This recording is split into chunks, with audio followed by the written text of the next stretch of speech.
kalau melarang presiden kampanye itu konsekuensinya mengubah Undang-Undang Dasar 45.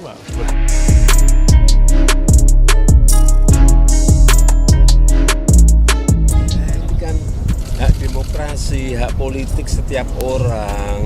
Ya, yang paling penting presiden itu boleh loh kampanye. Presiden itu boleh loh memihak.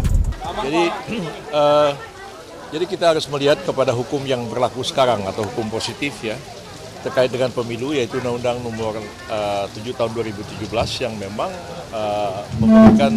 membolehkan presiden itu melakukan kampanye dalam pemilihan umum baik pilpres maupun pileg.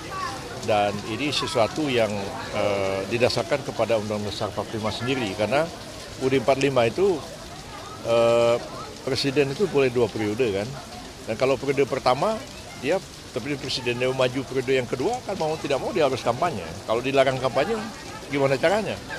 Nah, sementara calon-calon lain boleh kampanye, sementara presiden incumbent nggak boleh kampanye. Jadi kalau melarang presiden kampanye itu konsekuensinya mengubah Undang-Undang Dasar 45. Seperti di Filipina misalnya, presiden itu hanya 1 periode, itu sudah selesai. Nah, yang kedua juga, undang-undang yang berlaku sekarang ini memberikan kesempatan kepada presiden untuk melakukan kampanye, baik mengkampanyekan dirinya sendiri maupun mengkampanyekan orang lain, maupun kampanye pileg.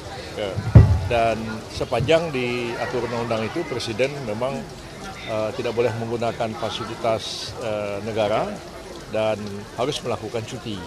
Nah, tidak menggunakan fasilitas negara itu ada ketentuan khusus juga, misalnya pengamanan pribadi presiden dan kesehatan presiden itu tetap menggunakan standar protokol yang diatur oleh negara. Hal-hal yang lain tidak boleh menggunakan fasilitas negara. Yang kedua harus cuti.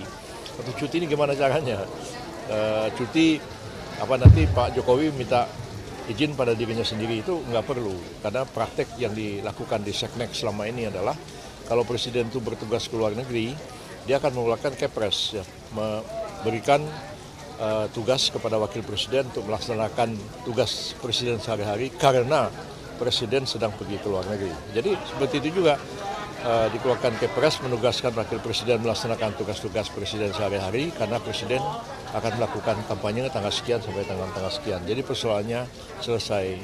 Wah, sekarang mengatakan wah itu nggak adil, itu nggak boleh, itu nggak etis dan lain-lain, ya silahkan aja diubah undang-undang pemilunya. Bahkan kalau perlu amandemen UUD 45-nya. Dan sekarang pun juga ada yang sedang mengajukan uji material terhadap pasal yang membolehkan presiden kampanye itu ke Mahkamah Konstitusi.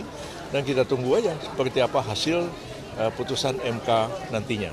Jadi kalau misalnya pilpres sekarang ini capres cawapresnya komplain, partainya komplain, ya bikin undang-undang kan mereka.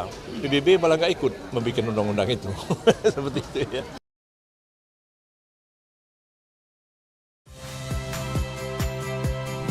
Saya Odin Fridianto.